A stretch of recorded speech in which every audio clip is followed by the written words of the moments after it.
I'm going to talk to you today about my first true love. Very personal thing, no doubt. I can remember the first time we met like it was yesterday, very vivid in my mind. I was with my dad in a shop.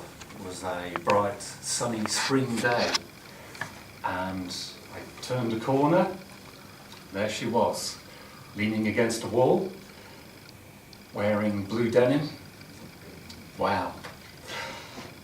I was smitten. I couldn't breathe. Heart was going just as much as it is at the moment.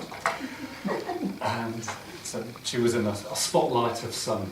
It was destined to be. The way her colours radiated and glowed in the sunshine.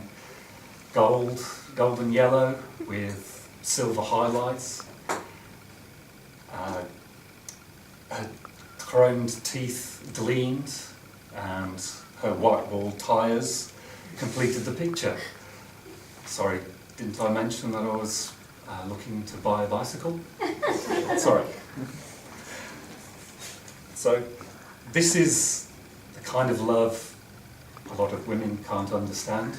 Men's love of machines. Machines, to us, are alive. They break down. It's as though they're getting sick.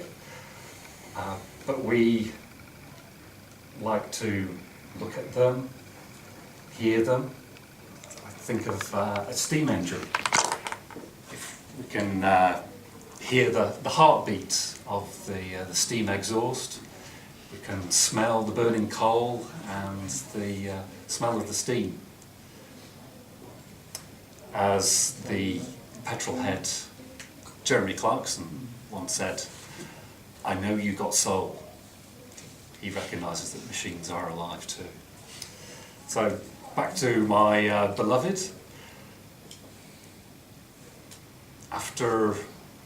Since I've been born, we'd always had second-hand bicycles.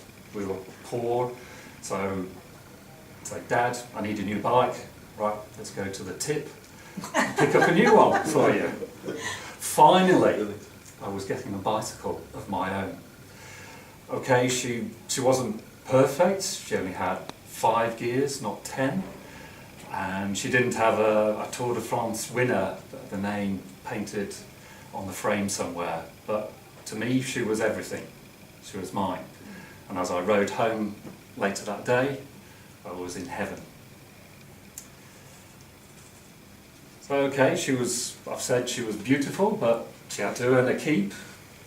We didn't have a car, and we couldn't afford buses, so bicycles were the only way to get around. So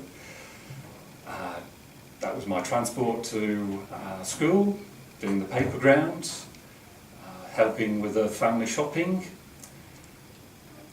going to visit relatives, and getting to see friends at the weekend. It was everything.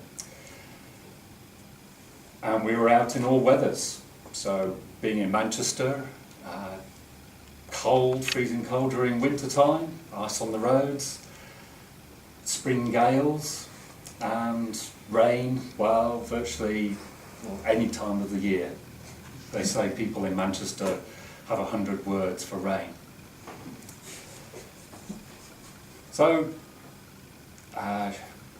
brand new bicycle.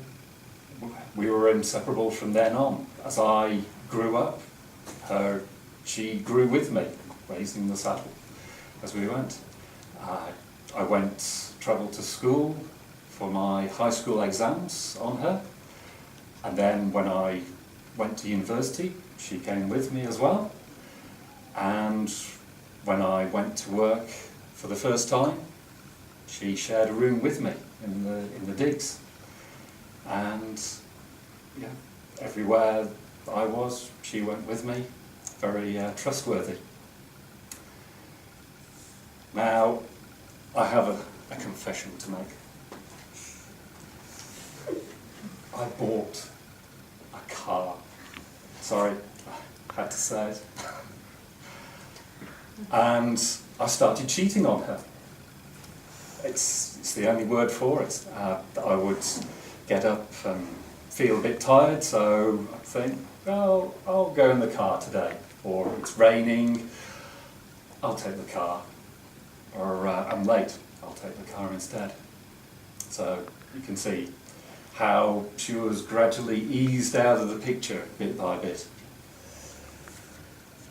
And as the years passed, I was a bit saddened by the way wear and tear was bringing her down a bit. She was the chrome clips on her frame, they were getting pitted and a bit rusty. The chain was wearing out, and the teeth on the gears, they were wearing down so much that often the chain would slip or even come off completely. But I still forgave her for her annoying but amusing mannerisms as I saw them. Then came my emigration to Australia. I was going to escape, but what was I going to do with my bicycle? Common sense won over my heart. I couldn't take her with me. I tried to even give her away. I tried to sell her, couldn't even give her away. No one could see in her what I had seen in her that very first day at the shop. So I kept on putting it off and off, saying that final goodbye, but in the end it came to my last day in Australia, and I had to do what I'd heard that the Anzacs had to do. Back in World War I, when the fighting ended, they weren't going to ship the horses back to Australia, so the Anzac soldiers had to ride out and shoot their horses rather than let them be worked to death by giving them away to the locals. So with a heavy heart I polished her wheels one last time, mounted up just like a rider, and headed off to the garbage tip, and there I left her leaning against a wall,